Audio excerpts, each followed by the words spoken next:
Aqui uma pessoa perguntou como deve ser a vida em um núcleo de figueira. Nós entendemos por núcleo de figueira, não é? O núcleo em Belo Horizonte, o núcleo em São Paulo, o núcleo em São Carlos. Então, como deve ser a vida nos núcleos de figueira? Bem, isso é uma pergunta muito ampla e que nós podemos responder em vários níveis. Mas, em princípio, a vida em figueira e a vida nos núcleos é uma preparação para a vida consagrada. Então, figueira estará bem sintonizada, ou nós estaremos bem sintonizados com a energia de figueira, e os núcleos, como prolongamento de figueira, também estarão sintonizados se ali estiver sendo preparada uma vida consagrada. Então, tanto em figueira como nos núcleos, não seria o lugar para se viver a vida comum. Claro que isto é muito subjetivo, mas é sempre bom a gente estar relembrando e recapitulando. Nos núcleos de figueira, por exemplo, todos eles deveriam ter residentes. Residentes, o que é isto? Residentes são seres que saem do mundo, entram no núcleo para consagrar a vida. Então, um núcleo de figueira deve ter residentes para ser um núcleo maduro. Outra coisa que deve haver nos núcleos, além dos residentes que vão se preparar ali para uma vida consagrada, outra coisa seria a vigília permanente. Um núcleo sem vigília permanente é um núcleo preparatório, um núcleo. Não é um prolongamento de figueira autêntico. Porque a vigília permanente é uma necessidade, a vigília permanente é uma espécie de progressão daquilo que nós chamamos oração. O trabalho da oração tem sido muito seriamente assumido nos núcleos, inclusive. Mas nós temos que estar preparados para que esta oração, para que este trabalho de oração vá se transformando, vá se aprofundando para um trabalho de vigília. E isto tanto pode ser individual quanto grupal. E um núcleo de figueira deve ser um núcleo de vigília permanente. Agora, a vigília permanente não é um ir lá às 10 horas, o outro ir às 4, os outros ir às 10 da noite e dizer que isto é vigília permanente. Não, isto não é. Vigília permanente são 24 horas por dia, com todos os horários preenchidos, dia e noite. Um núcleo sem vigília permanente é um núcleo incompleto e que precisa amadurecer, precisa se completar. Então, os residentes e a vigília permanente são essenciais em um núcleo de figueira. E assim como aqui em Figueira nós temos muitas coisas a aprofundar, muitas coisas a aperfeiçoar, nos núcleos tem esses dois pontos que são evidentes, são visíveis. A falta de residentes, isto é, a falta de seres dedicados permanentemente a consagrar a vida e a vigília permanente. Vamos aproveitar este encontro, não, de manifestação da energia em Figueira nos nossos núcleos, e vamos nos lembrar também da manifestação deste tipo de energia, e não só da energia monetária, como estamos vendo nestas reuniões, que há muitas coisas a desenvolver nesses grupos de sustentação. Então, um grupo de sustentação, ele é muito efetivo do ponto de vista material, muito importante, muito essencial, mas deve haver também uma sustentação espiritual. Deve haver também uma sustentação da energia, tanto de Figueira quanto do núcleo. E a sustentação da energia nem sempre quer dizer que a gente esteja presente fisicamente o tempo todo em Figueira ou no núcleo. Nós podemos estar presentes o tempo todo fisicamente em Figueira e não estarmos fazendo este trabalho necessário de manter a energia ancorada, de manter a energia viva. E podemos estar intermitentemente em Figueira fisicamente e estarmos fazendo este trabalho energético.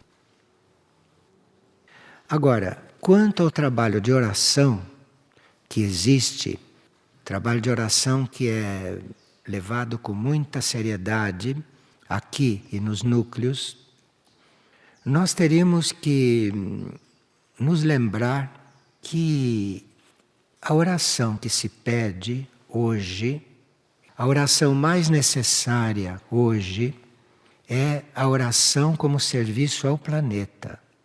Claro que se as pessoas oram pessoalmente, oram individualmente, oram por tantos outros motivos reais, não há problema nenhum nisto. Mas nós temos que ter a consciência que o tipo de oração em Figueira e nos núcleos não seria este. O tipo de oração dos nossos grupos, o tipo de oração aqui em Figueira, o tipo de oração nos núcleos. E quem puder, faça isto, porque é para isto que foi criado o trabalho de oração, é a oração como serviço planetário. O planeta precisa de muita oração.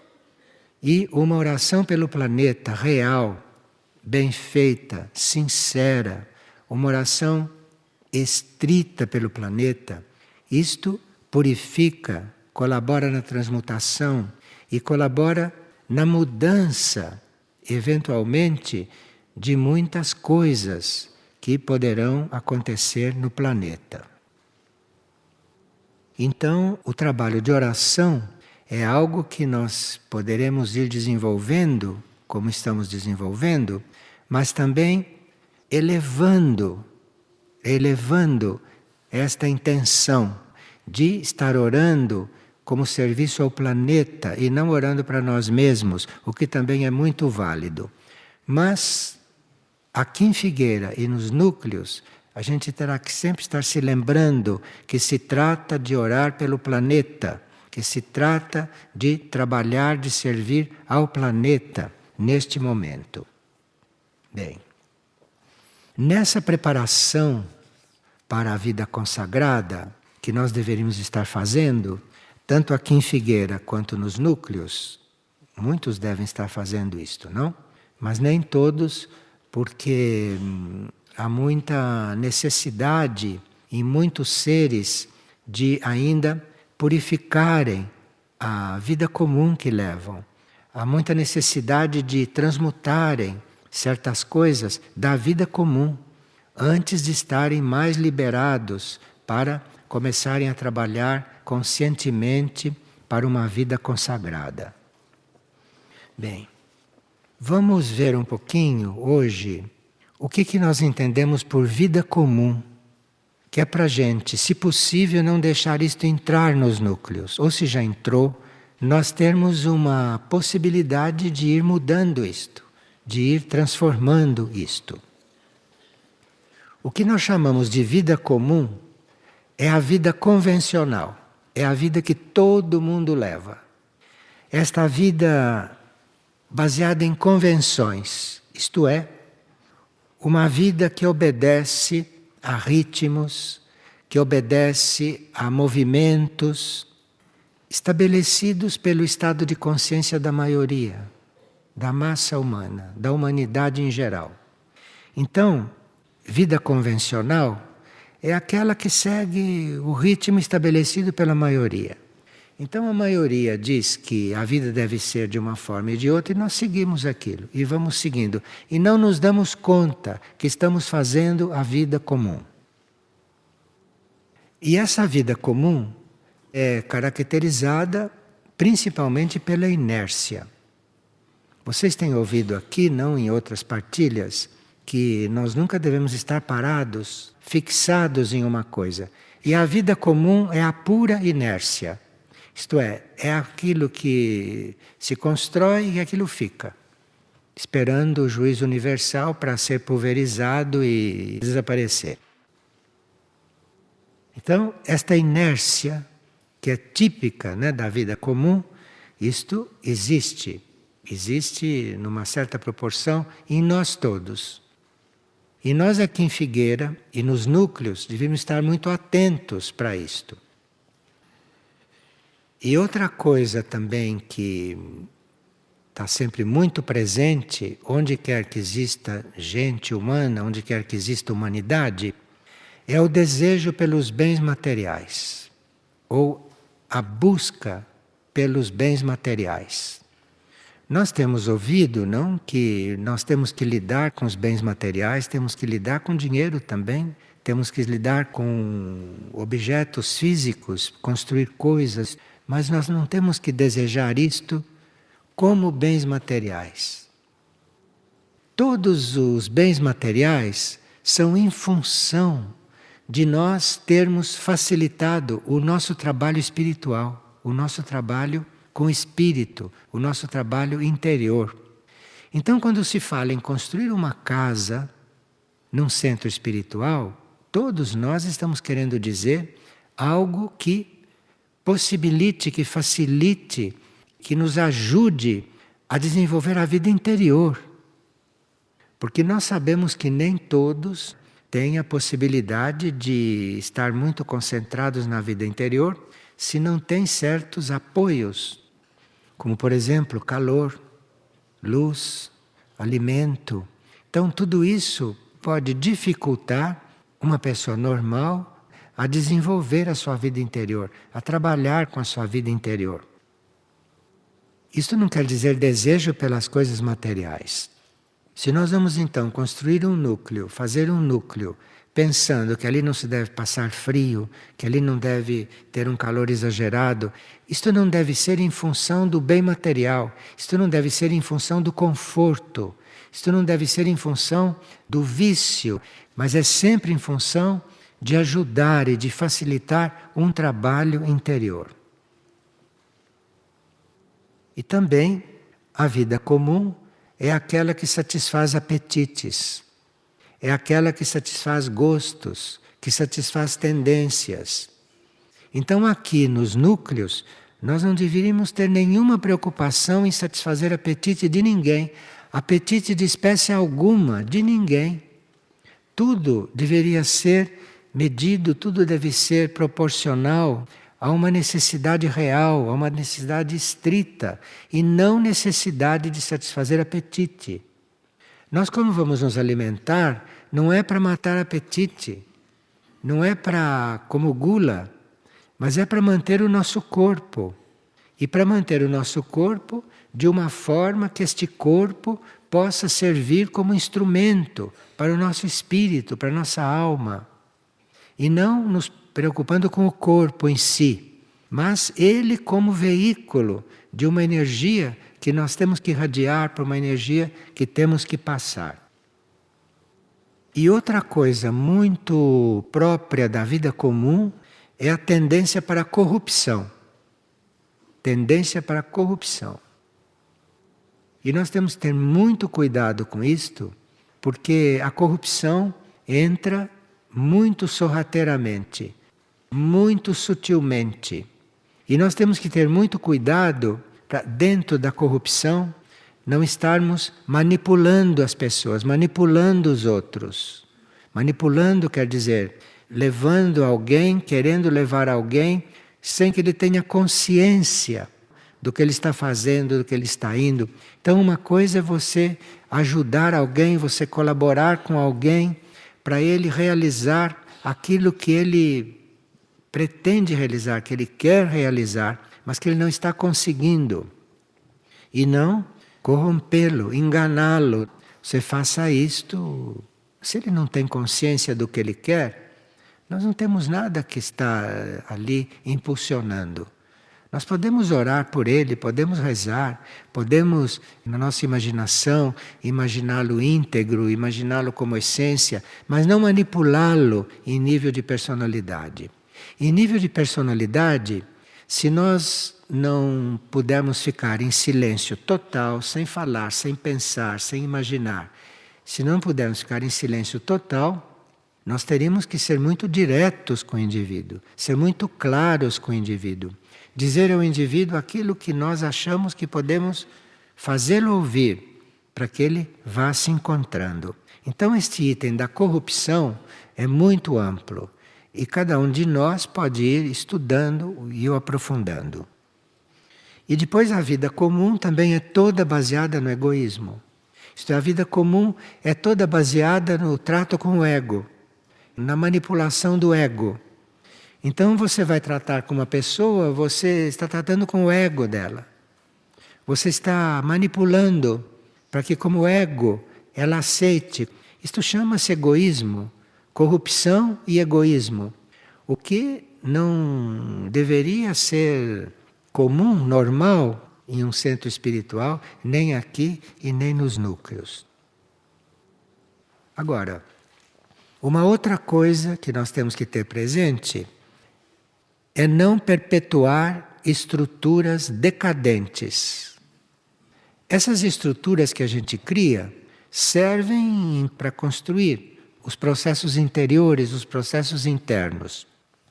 Mas quando alguém muda de plano, quando alguém muda de nível, quando alguém já tem outras necessidades internas, há certas estruturas que não servem mais.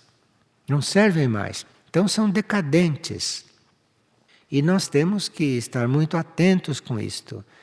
Quando é que não é mais o momento de uma certa estrutura?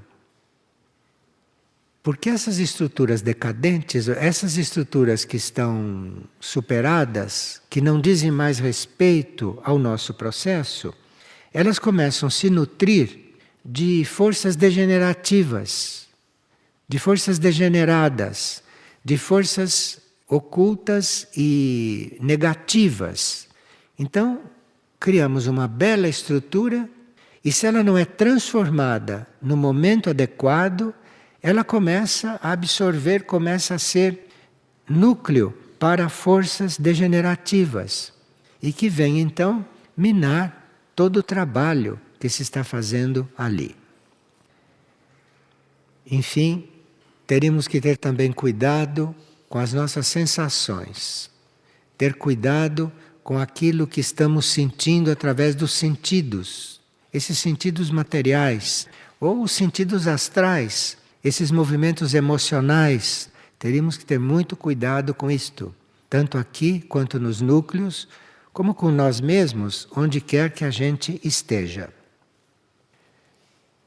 Uma coisa que nós temos que ter presente aqui e nos núcleos, mas ter isto muito presente, isto muito claro, que todas as religiões organizadas, todos os governos desta terra, todos os órgãos de ciência de hoje, materialistas, os meios de comunicação que existem, que estão aí funcionando, estão a serviço da vida comum. Porque se as religiões organizadas, se os governos, se a ciência, se os meios de comunicação não estivessem a serviço da vida comum, a vida comum não estaria tão bem instalada como está. E dando sinais de que precisa mesmo que os mares subam para que isto tudo se transforme e modifique. Então nós não podemos estar esperando desta civilização da qual fazemos parte, pelo menos aparentemente, não externamente, não podemos esperar coisa alguma desta civilização no sentido de transformar a vida comum. Então temos que estar vivendo como se não estivéssemos, vivendo assim. E aqui precisa que, tanto aqui em Figueira, quanto nos núcleos, quanto individualmente, quem quer que esteja trabalhando, esteja muito cauto para estar vivendo o que todo mundo vive, mas sem estar se envolvendo com isso, sem estar se comprometendo com isto. E pronto para qualquer momento passar por uma transformação, inclusive violenta, se for necessário, segundo o raio do indivíduo. Enfim, nós teríamos que viver aqui fundamentalmente, e nos núcleos teríamos que viver abertos à transformação. Tudo aquilo que confirme o nosso atual estado de ser, tudo aquilo que confirme a nossa situação atual, deve ser rejeitado. Rejeitado se nós estamos usando certas forças astrais emocionais.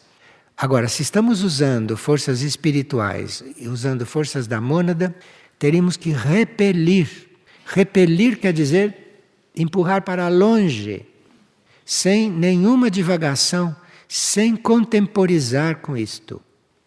Bem, se todos nós tivermos isto claro, e se todos nós tivermos uma certa intenção de estarmos trabalhando estas coisas, então estaremos muito unidos nas nossas intenções. Temos que ter as intenções claras, todos nós, porque aí, tendo uma intenção em comum, estaremos nos unindo, estaremos unidos. Agora, se uma pessoa está aqui para passar as férias, outro está lá no núcleo para sair da casa dele porque ele não aguenta mais a casa dele, então tem que passar 2, 3 horas por dia lá para se desafogar. Então, isso não cria unidade. Porque isso não pode criar unidade quando alguém que está lá de verdade, ou quando alguém que está aqui de verdade. Quando alguém que está aqui se trabalhando para consagrar a vida. Então isto não pode conviver como união com quem não está aqui para isto. Nós temos que ter isto muito claro. Todos nós temos que ter isto muito claro. Tanto para nós, eventualmente, mudarmos de posição, mudarmos nosso ponto de vista, regular a nossa mente ou as nossas lentes, enquanto estamos aqui, enquanto estamos no núcleo, temos que ter isso tudo muito claro, inclusive para ajudar os outros a se regularem. Bem, outra coisa que nós teríamos que trabalhar, acho que temos que trabalhar, porque isto é muito, muito comum de se encontrar, é que a gente faça tudo isto, que a gente esteja no caminho espiritual e que a gente esteja se doando à figueira, aos núcleos, para ser feliz. Nós não estamos no mundo para ser felizes. O que quer dizer ser felizes? Ser inconsciente. Como se pode querer ser feliz? O que quer dizer isto? O que quer dizer isto, ser feliz? Se a gente reflete um instante sobre isso, isto é uma coisa tão superficial, é uma coisa tão efêmera, que se você está se sentindo feliz, cuidado com isto. Porque isto é uma ilusão, nós não estamos aqui para ser felizes. Nós estamos aqui para encontrar um ponto no nosso interior que não é feliz, que não é felicidade, não é nada disto. É um ponto interno de segurança, um ponto firme, que não depende de nenhuma situação externa. E a felicidade depende de tudo aquilo que é externo. Na hora que muda o externo, na hora que você fica com febre, na hora que você tem uma dor, na hora que morre alguém, na hora que uma casa desaba, você fica infeliz? É nessa situação que você quer estar? De depender do que acontece fora de você, de depender do que um outro está fazendo, você vai ficar infeliz ou vai ficar feliz segundo o que está se passando em volta de você? Nós temos que pedir cura disto. Temos que pedir cura dessas coisas. Porque senão transformamos um lugar como esse, ou transformamos um núcleo, numa vida comum, num sentimento comum, num lugar de expectativa comum, sem percebermos. E nós somos trabalhados o tempo todo pela civilização, pela família. Quando falo família, não falo da família espiritual, falo desta aqui. Nós somos trabalhados o tempo todo, diretamente, inconscientemente, subconscientemente, somos trabalhados o tempo todo para permanecermos na vida comum, para desenvolvermos a vida comum. Então temos que ter muito cuidado. E uma das perguntas que nós podemos fazer por precaução é dizer: eu estou satisfeito? Satisfeito? Com quê? Você está satisfeito com quê? Se você está satisfeito, cuidado, muito cuidado. Porque você estar satisfeito quer dizer inércia, quer dizer tendência para não sair daquele ponto. Estar satisfeito. Quando todo o caminho, quando todo o impulso interior é baseado numa insatisfação. Não essa insatisfação humana que quer uma roupa de um jeito e não tem, quer um automóvel, quer uma casa. Não é esse tipo de insatisfação. Isto é a vida comum. A insatisfação que nós temos que ter sempre é essa insatisfação interna, de não sermos ainda perfeitos, de não sermos ainda Deus. Esta é a insatisfação. E isto é permanente. Ninguém pode deixar de ser insatisfeito nesse sentido, porque não somos ainda Deus realizado. Então tem que estar insatisfeito permanentemente, mas precisa ver com quê, por quê, com que razão, por que você está insatisfeito? Por coisas desta terra, por coisas do teu ego, por coisas dos outros, por isso que você está insatisfeito? Então cuidado. Então veja, nós temos vários níveis de oração. Nós temos cada nível de oração para cada tipo de necessidade. E chegamos, como temos visto, de grau em grau da oração, até chegarmos naquela oração sem motivo algum. Não tenho nenhum motivo para orar. Eu oro porque oro. Então aqui vai se subindo uma escada. Aqui vai se andando, vai se subindo um morro, vai se subindo uma colina. Não digamos uma montanha, porque subir uma montanha é uma coisa muito mais séria, não é? Que exige que a gente não esteja mais tão preso ao ego. Mas digamos que estamos subindo uma colina. Então vamos subir esta colina, esses graus da oração. E vamos aperfeiçoando o nosso sentido de oração. Até que cheguemos num ponto que estamos orando por orar. Não temos nenhuma razão para orar. Nenhuma razão humana. Nenhuma razão física. Nenhuma razão mental. Nós estamos orando por orar. Aqui é que teríamos que chegar. Aqui e nos núcleos.